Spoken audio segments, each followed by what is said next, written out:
Talk Radio 77 WABC.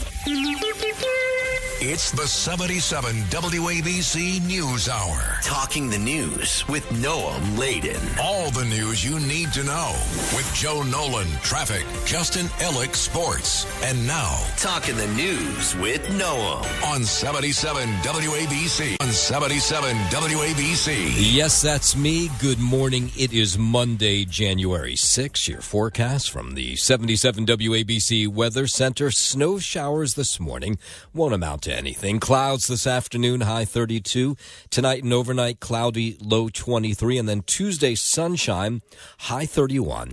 If you're walking out the door with us right now, it's 25 and cloudy in Mount Kisco up in Westchester County, 27 and cloudy in Boonton over in New Jersey, and it's 29 and cloudy outside our Midtown studios. Got a lot to get to as we work our way up. 6 o'clock hour, Sid and Friends in the morning. It is 5 o'clock, and that means if you are just pulling into the city, Midtown below 60th Street right now, you're going to be smacked with that $9 toll. It is the first weekday of congestion pricing, which went into effect yesterday morning. So you might be rattled by this, that $9 fee. I was thinking about what I was rattled by yesterday, where my 16-year-old got his driver's permit and wanted to go out driving yesterday to practice, and I'm still rattled from that.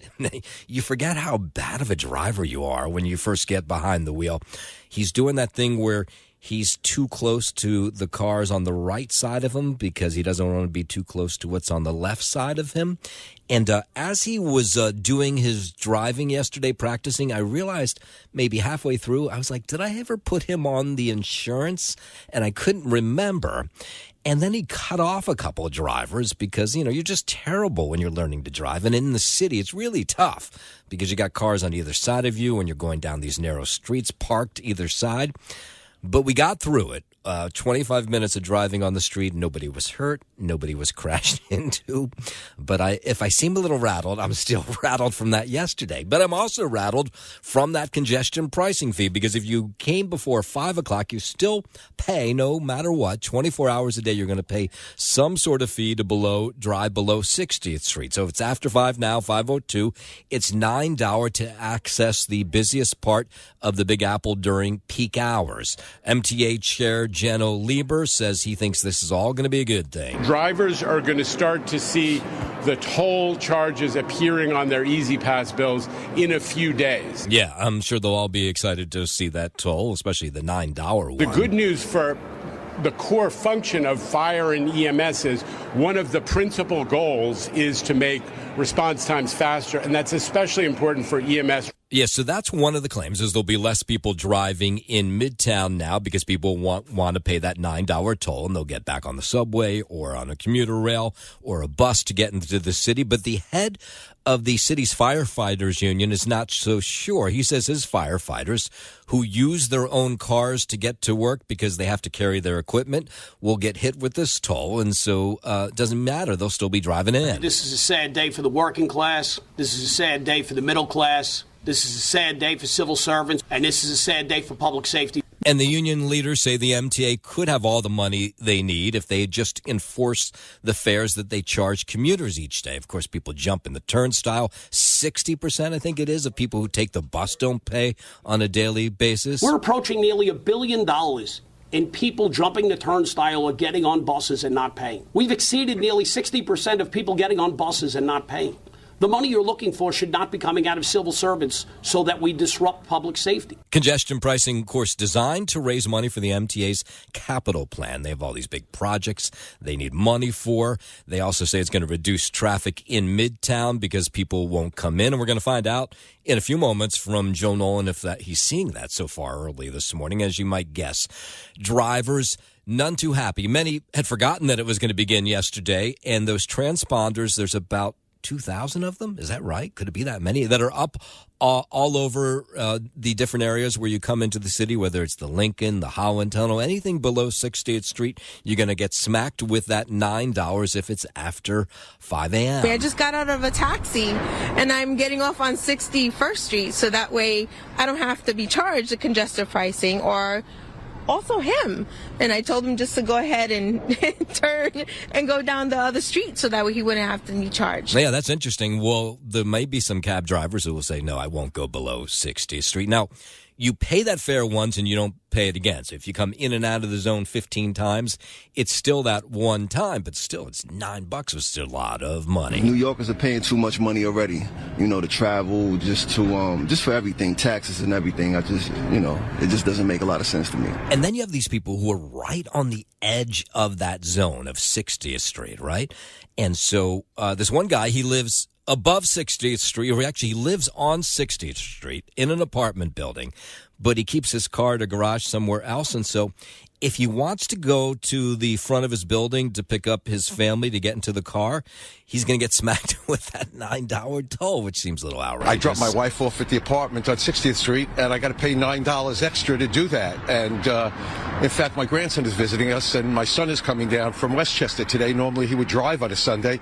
He's taking the train. All right, so here we go. The peak period toll rate will apply from right around now, 5 a.m. till 9 p.m. on weekdays, and from 9 a.m. to 9 p.m. on weekends. Now, if you're able to get in before 5 a.m., and this is going to be the interesting part, are we seeing these traffic jams before 5 a.m.? We don't know. We'll find out in a moment. But the overnight toll rates will be 75% less than the $9 toll.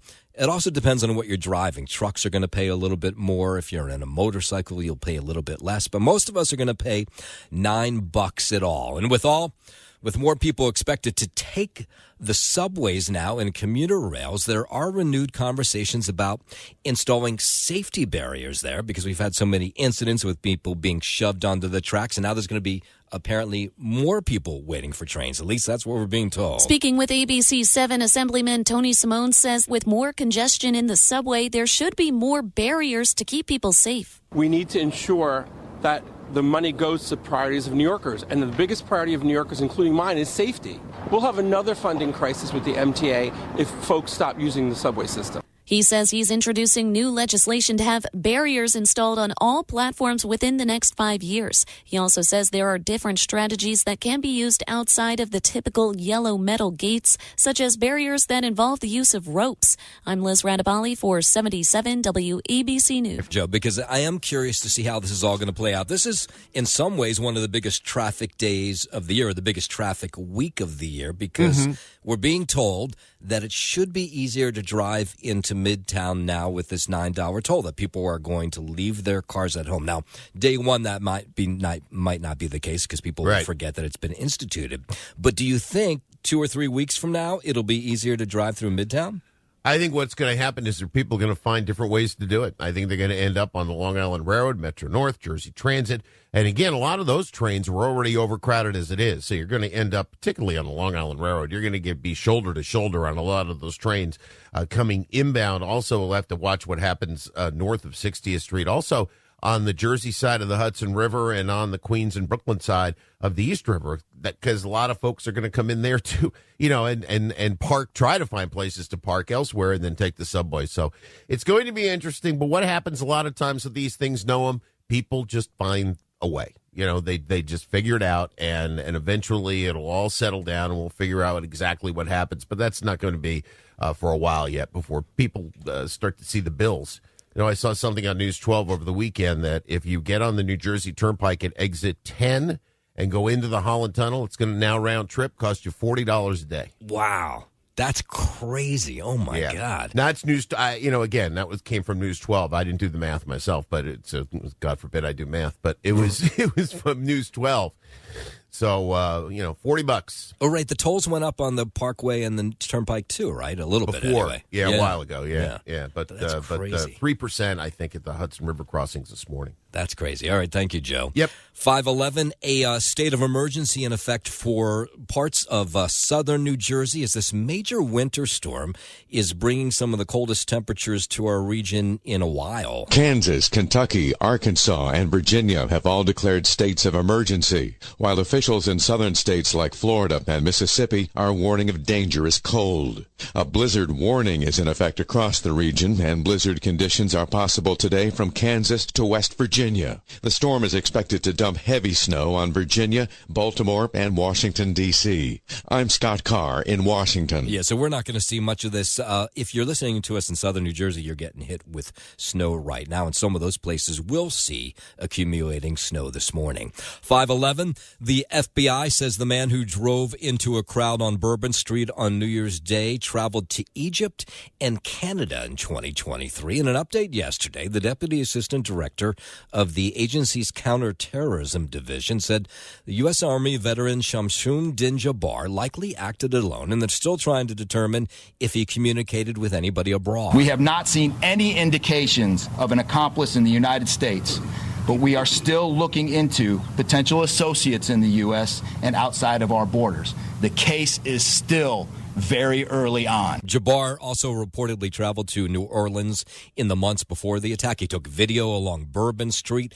In the hours before the attack, authorities say he also placed multiple improvised explosives around the city and set a fire inside the home he was renting nearby. Our agents are getting answers as to where he went, who he met with, and how those trips may or may not tie into his actions here in our city in New Orleans. During that time, Jabbar, using meta glasses, recorded a video as he rode through the French Quarter on a bicycle. If you haven't seen those meta glasses, they are physical glasses that you can wear that then can tape every interaction that you have. Meanwhile, an attorney says the families of the victims of the terror attack in New Orleans may be able to sue the city. Brian Claypool says the removal of those protective barriers, the French Quarter had these protective barriers in place, but they took them away because apparently they hadn't been working right, and so they weren't working or they weren't even there the day of the attack. That doesn't help the city because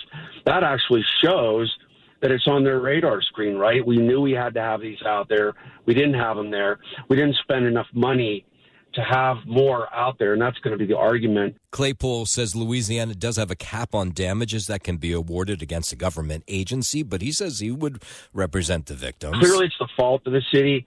The city would argue in a lawsuit, well, it's also the fault of the perpetrator. So what are the feds, what are the local government, what's law enforcement going to do for the Super Bowl to make sure that everybody's safe? And they better get on it pretty quick. You would get a sense that the Super Bowl, maybe in New Orleans come February, will be the safest place in America. 5:14 memorial services for Jimmy Carter beginning over the weekend in Georgia.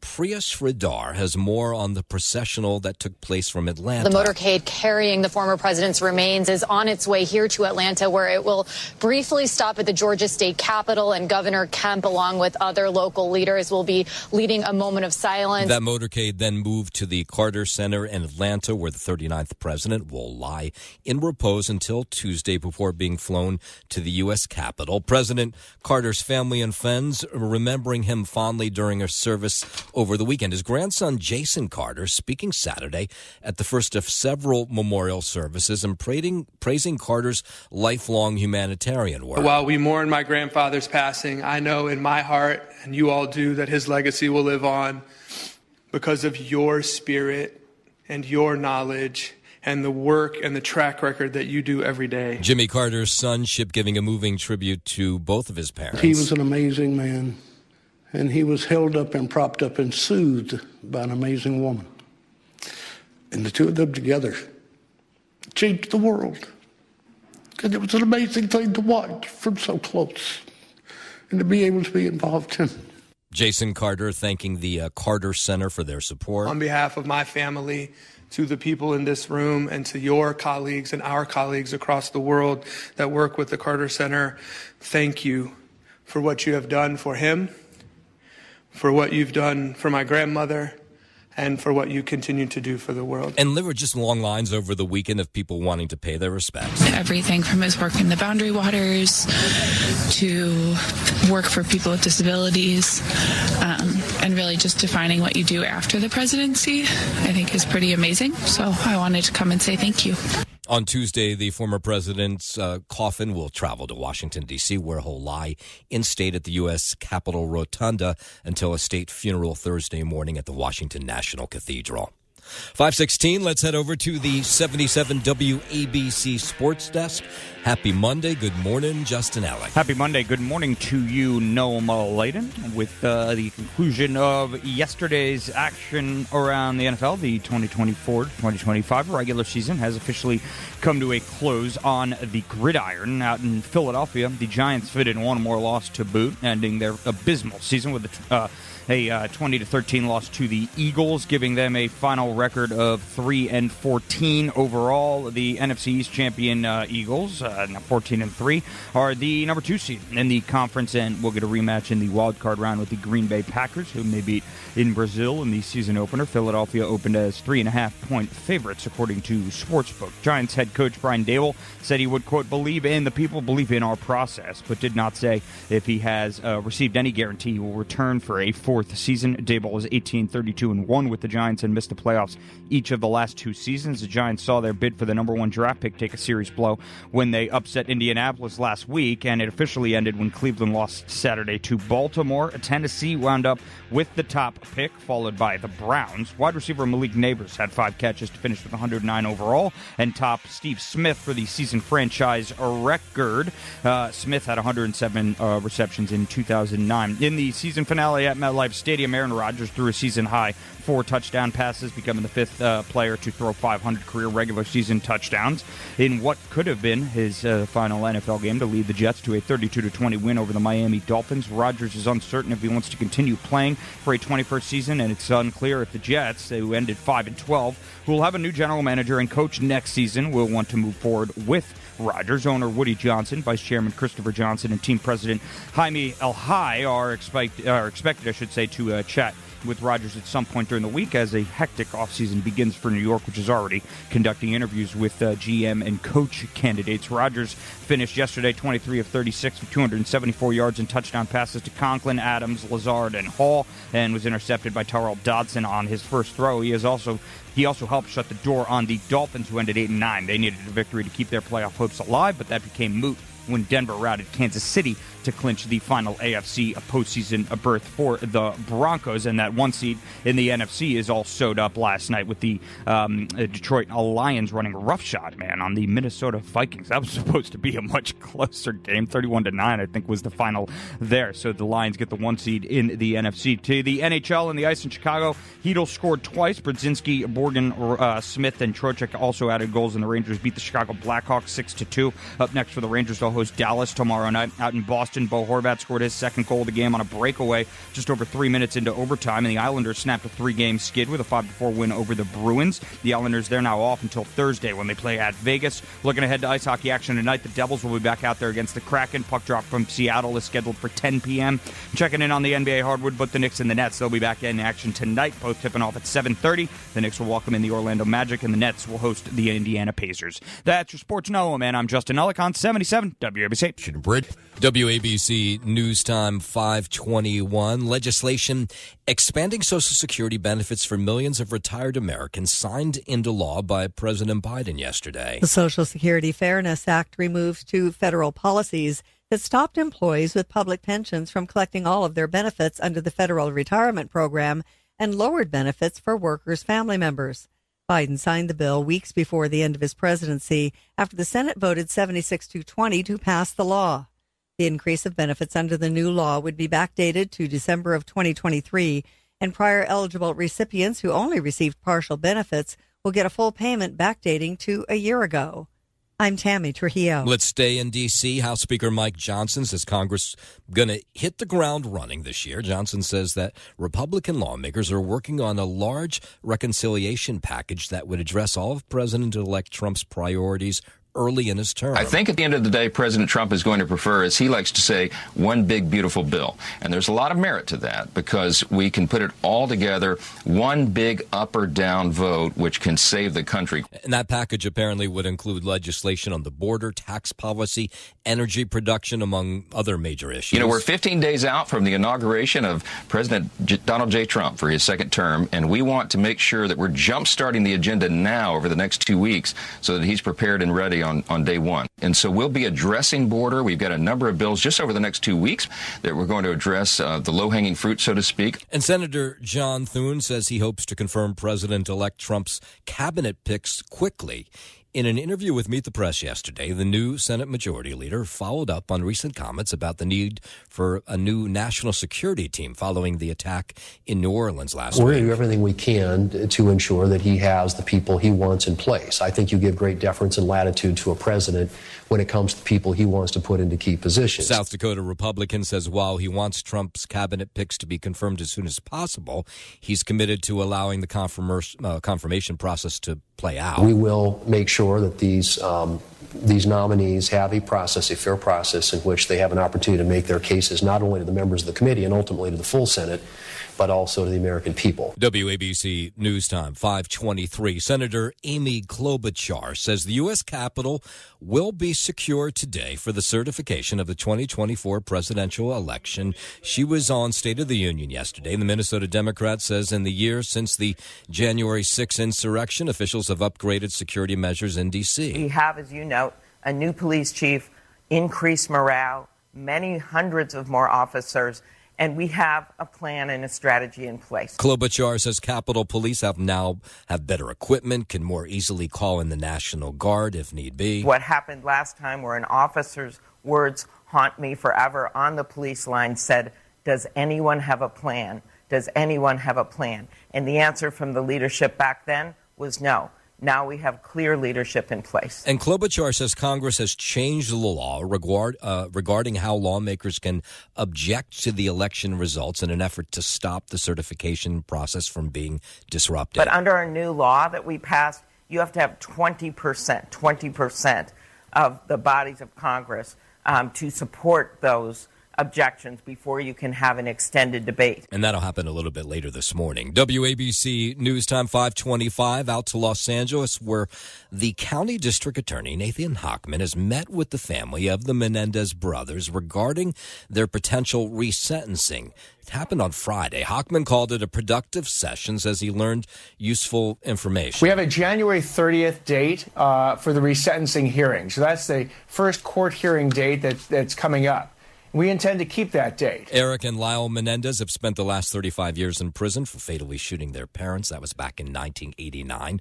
More than 20 of their supporters and family members spoke with Hochman about the abuse the brothers say they suffered from their father and to talk about how they've been rehabilitated. So we had a very productive meeting. The family was kind enough to share their experiences with the Menendez brothers, their perspectives, their ideas on what should happen. Family says they were happy with that meeting as well. I'm doing a thorough review of the facts and the law. I'm going through the thousands of pages of prison transcripts to figure out the rehabilitation part. I'm reviewing thousands of pages of trial transcripts. Yeah, Hochman also says he has not made a decision regarding the resentencing. 5:26, President Biden awarding 19 people the Presidential Medal of Freedom yesterday. This is a White House ceremony. Biden says the nation's highest civilian honor presented to Americans who made extraordinary contributions to their country and the world. So today, I want to congratulate you on all you've accomplished, and I'm grateful for the work you'll inspire for generations to follow. Now, actually, the ceremony, by the way, was Saturday. I think I said Sunday. Among the recipients, former Secretary of State Democratic presidential candidate Hillary Clinton, actor Denzel Washington, billionaire George Soros, and conservationist Jane Goodall. You feed the hungry, you give hope to those who are hurting, and you craft the signs and sounds, our movements and our memories. Yeah, Biden praising the contributions of all the people he handed medals to or put medals around their neck, including Michael J. Fox. You bring healing and joy to so many lives, otherwise wouldn't be touched. You answer the call to serve and led others to do the same thing. Radio 77 WABC. It's the 77 WABC News Hour. Talking the news with Noam Laden. All the news you need to know with Joe Nolan, traffic, Justin Ellick, sports. And now, Talking the news with Noam on 77 WABC. Yes, that's me, 5:35. Good morning. It is Monday, January 6th. Your forecast from the 77 WABC Weather Center. Snow showers this morning, clouds this afternoon. High going to be 32. Tonight and overnight, cloudy, low 23. And then tomorrow, sunshine, high 31. If you're walking out the door with us right now, so happy you are, it's 25 and cloudy in Mount Kisco up in Westchester County, 27 and cloudy in Boonton over in New Jersey, and it is 29 and clear outside our Midtown studios. We'll start this half hour with what will be the big story of the day. Congestion pricing has kicked in. It kicked in yesterday, but this is the first work day with congestion pricing. And if you are just coming over one of the Hudson River crossings or from the east side, you'll have to pay that $9 toll because 5 o'clock is when the $9 toll kicks in. The MTA's Jano Lieber, the chair, he's, of course, the one, a big advocate for this plan. Drivers are going to start to see the toll charges appearing on their Easy Pass bills in a few days. Now, he says the bonus for people who do pay that $9 toll is that there'll be less traffic in Midtown. It may be a few weeks till we really see if that's true. The good news for the core function of fire and EMS is one of the principal goals is to make response times faster, and that's especially important for EMS. But the Firefighters Union pushing back against that idea. They say that it's not going to be any faster. In fact, it might be slower because you have firefighters who normally drive into the city with their equipment because they have to. You can't take that stuff on the subway. Now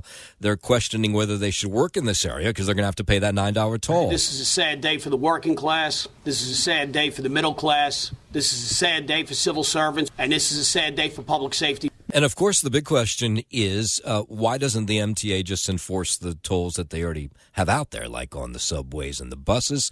There was that one study up in the Bronx where like 60% of the people weren't paying their bus fare. We're approaching nearly $1 billion in people jumping the turnstile or getting on buses and not paying. We've exceeded nearly 60% of people getting on buses and not paying. The money you're looking for should not be coming out of civil servants so that we disrupt public safety. Drivers, they say, well, not a whole lot we can do. I guess we're just going to have to pay. It's inevitable. The MTA doesn't have money. The MTA squanders money, and they look to get it from the drivers every time. The MTA has how much fare evasion? Hundreds of millions of dollars. It's easy to tax the working class people that go to work every day. Yes, so those transponders are up this morning collecting your dough. The peak rate, that $9 rate from 5 a.m. to 9 p.m. WABC News Time 540, a Republican official out on Long Island doing an about-face after seemingly refusing to lower flags to half-staff in memory of late Democratic President Jimmy Carter, who died last week at the age of 100. Nassau County Executive Bruce Blakeman releasing a statement yesterday saying flags will be lowered at county-operated buildings while Carter lies in state from Tuesday through his burial on Thursday. Now, some on Long Island said they were upset those flags hadn't been lowered. He wasn't who I voted for, but I still agree that you need to be, civil and do the right thing for somebody, right? He was still a president of the United States, and you should lower the flags. And Bruce Blakeman will be on with Sid to talk more about that coming up at 7:45 this morning.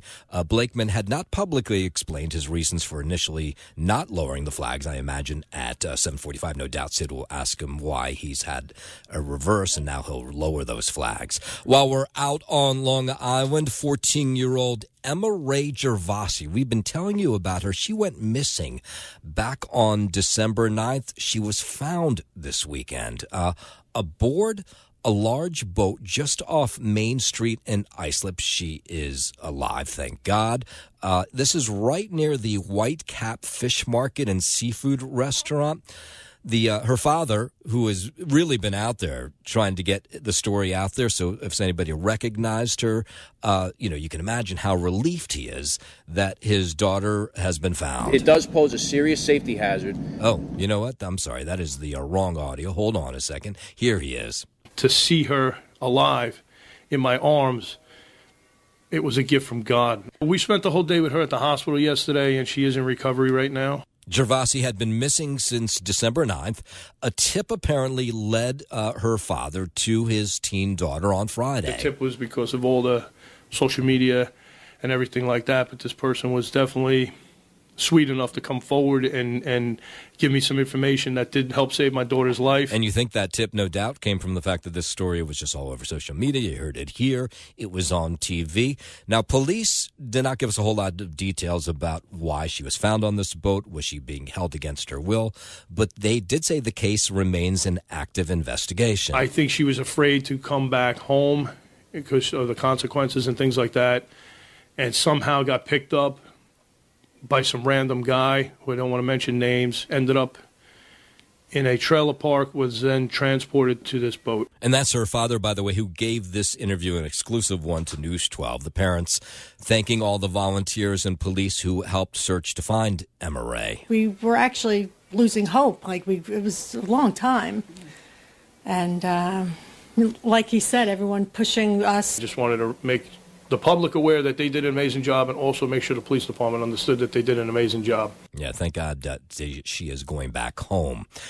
Let's stay on Long Island for one more story. There's been drone sightings. We haven't talked about drones a lot, have we? But there's been a bunch of drone sightings in Suffolk County. And now you have leaders on Suffolk County who are calling on the feds to come in and investigate. Suffolk Chief Deputy Sheriff Christopher Brockmeyer says unauthorized drones have been detected right near the airport in West Hampton Beach in recent weeks, and he wants answers. It does pose a serious safety hazard, because what we have seen over the last few weeks is we're not talking about 5 miles out, we're talking about over the airport, over taxiways, over runways, and that's a serious safety concern. Of course, really frightening. Brockmeyer says Suffolk is launching this mobile detection system to help figure out where the drones are taking off from, where they're landing. And that detection system will allow us to help identify not only where these are taking off from, but also the IDs that are associated with these drones, and we're going to use that information to potentially go and knock on doors or locate the actual operator and have a conversation as to what they're doing. And the Suffolk County Sheriff says, people said, why don't you just shoot these drones down? He says, first they're going to check out where they're coming from. Attempting to disable them while they're in the air could be extremely dangerous because they are moving. So what we have to do is really just investigate when we get these 911 calls. Yeah, and they say they'll continue to do that. 5:44, let's bring it back here into the city. NYPD cops arresting this 52-year-old over the weekend, Jamar Banks, in connection to a number of assaults. The first incident was New Year's Day at the 14th Street and 7th Avenue subway station. They say Banks was charged with assault, criminal possession of a weapon. He attacked 2 people in the subway last week, including a 47-year-old MTA employee. Remember, that was the guy he stabbed. And finally, they have this guy off the street. And it's one of, of course, a number of vicious attacks in the last couple weeks down below. It's scary, but it doesn't surprise me. It's unpredictable. People just doing crazy things, outlandish things. Yeah, of course, the thing a lot of subway riders, of course, ask is, how's this guy on the streets? Why are the bail laws so bad? And he shouldn't be out there. And if he wasn't out there, of course, he wouldn't have been able to attack a number of people in just a week's time. You're always on point, makes you feel a little safer.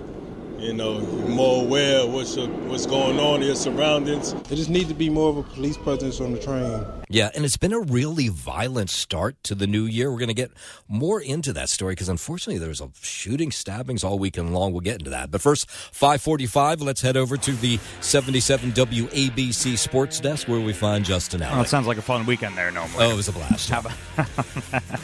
We'll have some fun here on the gridiron, I guess. The conclusion of yesterday's action around the NFL. The regular season has officially come to a close. Out in Philadelphia, the Giants fit in one more loss to boot, ending their abysmal season with a 21-13 loss to the Eagles, giving them a final record of 3-14. Overall, the NFC East champion Eagles, ending 14-3, are the number 2 seed in the conference, and we'll get a rematch in the wild card round with the Green Bay Packers, whom they beat in Brazil in the season opener. Philadelphia opened as 3.5-point favorites, according to Sportsbook. Giants head coach Brian Dable said he would, quote, believe in the people, believe in our process, but did not say If he has received any guarantee he will return for a fourth season. Zabel is 18-32-1 with the Giants and missed the playoffs each of the last two seasons. The Giants saw their bid for the number one draft pick take a serious blow when they upset Indianapolis last week, and it officially ended when Cleveland lost Saturday to Baltimore. Tennessee wound up with the top pick, followed by the Browns. Wide receiver Malik Neighbors, he had 5 catches to finish with 109 overall on the year and topped Steve Smith for the season franchise record. Smith had 107 receptions in 2009. In the season finale at MetLife Stadium, the Aaron Rodgers threw a season high 4 touchdown passes, becoming the 5th player to throw 500 career regular season touchdowns in what could have been his final NFL game to lead the Jets to a 32-20 win over the Miami Dolphins.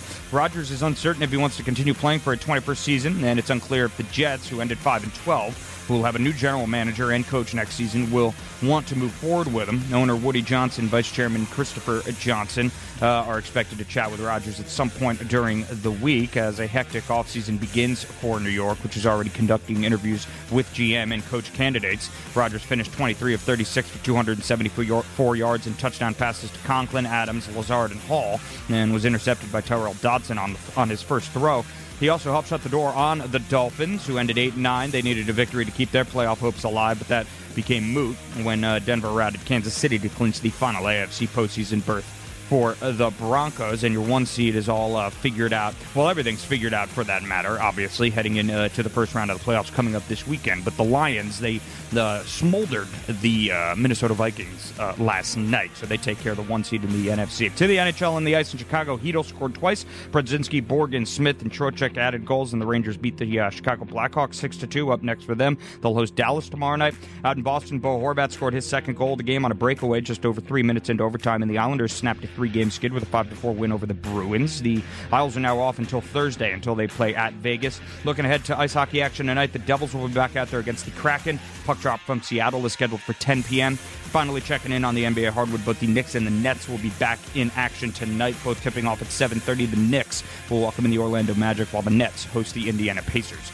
That is your Sports Know, man. I'm Justin Ellick on 77 WABC. WABC News Time 5:15. As I was saying, it's been a really violent start to the new year, really incredibly violent. I've lost track of how many people have been shot, and that's because there's been so many people shot. In fact, police on the hunt for a gunman who shot and wounded 3 people in a Brooklyn restaurant. Cops say the shooter fired off the shots at El Nuevo Tipico in Cypress Hills at around 1 a.m. ABC 7 reports it started during an argument between 2 men. One of them then pulled out a gun and started shooting. The man the attacker was arguing with got shot in the hand. A woman got shot twice in the leg, and another man was grazed by a bullet to the stomach.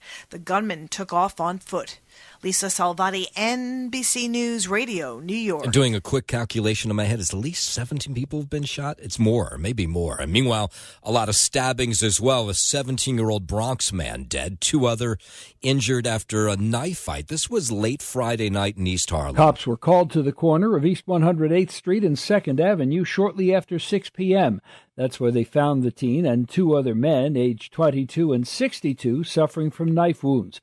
Cops say 17-year-old Carlos Rivas had been stabbed in the chest and stomach.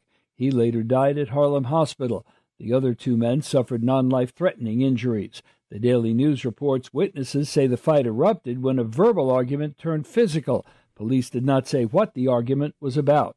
Larry Kofsky, NBC News Radio. Meanwhile, friends, co-workers remembering that postal worker that was stabbed to death last week while ordering lunch at a Harlem deli. A woman charged in the murder, a makeshift memorial with candles surrounding a letter carrier hat set up in honor of Ray Hodges in Harlem. I feel sad. It was a tragic loss. I mean, it's a horrific moment, but you know we're going to stand strong. We're going to stand strong, mourn them, represent them, celebrate them. The 2 were inside this deli and apparently got into an argument about who had ordered a sandwich first when this woman pulled out a knife and stabbed Ray to death. I don't have the words to describe the feeling. You know, I left home. I live in Long Island City. I came over here to light a candle for him. Yeah, so that's what it means to me. Yeah, Jaya Cruz of Manhattan's been charged with second-degree murder. 5:53.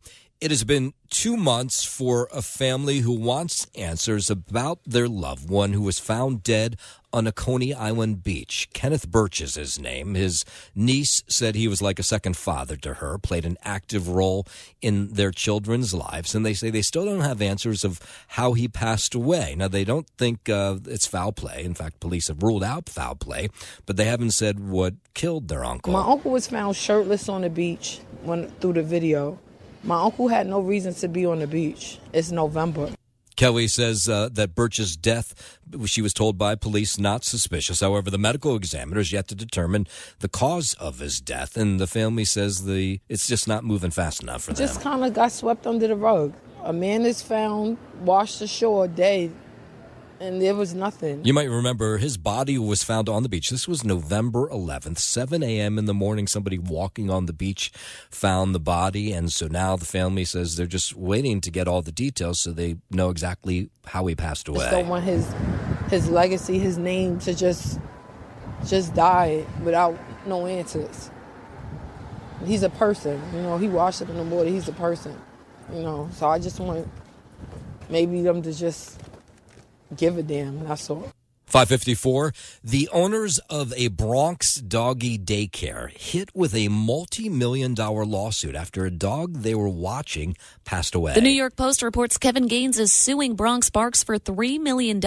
In court papers, he claims he boarded his 3 Labrador retrievers there in March. Just before Gaines returned from his 4-day trip, he got a call from a crying owner saying his dog Kona was at a vet emergency and was unresponsive. The lawsuit claims a necropsy found the dog had eaten a foot-long piece of carpet that blocked his intestines and that the owners of Bronx Barks didn't tell the vet, which Gaines claims got in the way of the vet's ability to diagnose and treat the dog.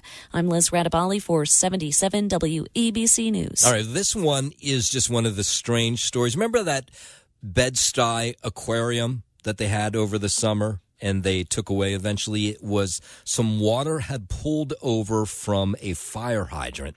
And then the people in the community put fish into the little pool that surrounded it and it became this kind of social media thing. Well, apparently, sort of crazy. One of the people who was monitoring this Bed-Stuy aquarium has been sentenced to 12 years in prison for shooting a man during an argument last year. Brooklyn District Attorney says the incident occurred in June of 2023 outside of Bard. That's actually right near this aquarium. And then this guy who was monitoring the aquarium was one of these people who was found guilty of shooting someone else. And people who were monitoring the aquarium with him were shocked to find that out this weekend. That's really sad. I was wondering where he's been. It's also kind of showing how human we are, in the sense of we do really, really horrible things sometimes, but also we can do something that has a positive impact on our community. Yeah, so Haj Lovic was convicted of attempted murder, assault, criminal possession of a weapon. Now, thankfully, the person he shot survived.